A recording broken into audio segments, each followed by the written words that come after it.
Hello বন্ধুরা, আপনারা দেখছেন আমাদের বাইরের জায়গাতে যে বার দেওয়া ছিল সেখানটায় আমরা কাজ করছি। এটা আপনার মূলত জং ধরে যায় খালি জায়গায় পড়ে থাকলে বৃষ্টি বাদলের দিনে। তো তার জন্য এটা রং করব।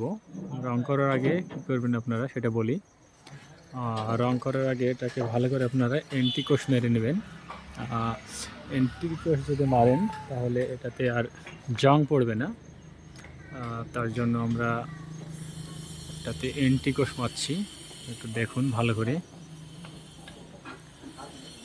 অ্যান্টিকোশ মারা চলছে। এভাবে আপনারা চাইলে অ্যান্টিকোশ মেরে তারপর এটার রেখে দিতে পারেন, পরেক্ষণ এটা রং করতে পারবেন। এখন কত সুন্দর লাগছে।